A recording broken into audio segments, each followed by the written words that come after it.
હું રોજ સવારે મહાદેવના મંદિરે જતો અને 5-10 મિનિટ દર્શન કરીને ત્યાં બેસું તો ઘણા વ્યક્તિ ત્યાં દર્શન કરવા આવતા હોય ને તો 15 મિનિટ 20 મિનિટ કોઈ અડધી કલાક ભગવાનના દર્શન કર્યા રાખે, ભગવાનનું નામ લીધા રાખે, પાણી જલ ચડાવે, દૂધ ચડાવે, ફૂલ ચડાવે, એટલું બધું કરતા હોય 15-20 મિનિટ અડધી કલાક.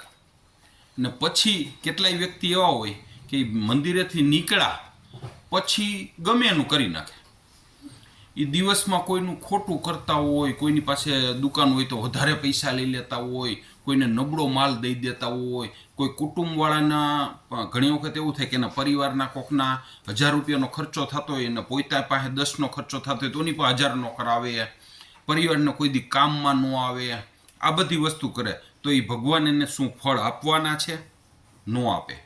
ભગવાનના દર્શન કરવામાં ભલે તમે 2 મિનિટ બગાડો, ખાલી 2 જ મિનિટ 5 મિનિટ, પણ ભગવાનને એમ કહેવાનું કે હું અહીંથી નીકળ્યા પછી આજના દિવસમાં હું બધાનું સારું જ કરીશ, મારા પરિવારનું સારું કરીશ, મારા કુટુંબનું સારું કરીશ, અથવા તો હું બીજા વ્યક્તિ હું કોઈનું પણ ખરાબ કાર્ય નહીં કરું. તો જ ભગવાન સફળ થાય. તમારી જે કંઈ ભક્તિ છે ને એ તો જ સફળ થાય. બાકી તમે ગમે એટલી ભક્તિ કરો અને આવું કર્યા રાખો તો કોઈ દિવસ સફળ ના થાય. ઘણી વખત એવું થતું હોય છે કે આપણે કોકનું સારું કાર્ય કરવા નીકળીને આપણા ભાઈનું બેનનું તો એનું ફળ નથી મળતું. એટલે ઘણા કહે હું આવી કરવું, એ કે એને કાંઈ જહ જ નથી. પણ કોઈનું કાર્ય કર્યું હોય ને એનો જહ એની પાસેથી ન લેવાનો હોય, એનો જહ છે ને ભગવાન આપવાના હોય. અને સમય થાય ને ત્યારે 100% આપી દે. તમારે ખાલી સારું કાર્ય કરવા નીકળવાનું છે, એની પાસેથી કંઈ માગવા નથી નીકળવાનું. ઘણા માગવા નીકળ્યા હોય, એના ભાઈઓનું બેનનું કંઈ સારું કાર્ય કર્યું હોય ને તો અઠવાડિયા પછી માગવા નીકળે, એટલે મેં તારું આટલું કામ કર્યું હતું, તે મને કાંઈ કીધું નહીં, સારું કર્યું હતું, આમ કર્યું હતું. એ જહ લેવા નીકળવાનું ન હોય, સામેથી આવે. પણ એ ક્યાંથી આવે ખબર? વાયા મીડિયા ભગવાન પાસેથી આવે. પણ એમાં થોડુંક વહેલા મોડું થાય. શું કામે? કે આપણો કાંઈક હિસાબની બાકી હોય ને એનું સેટલમેન્ટ હાલતું હોય, એનું સેટલમેન્ટ કરીને આપી દેતા હોય આપણને. પણ કોઈ દિવસ કોઈનું ખરાબ કરવાનું ક્યારેય વિચારવાનું નહીં.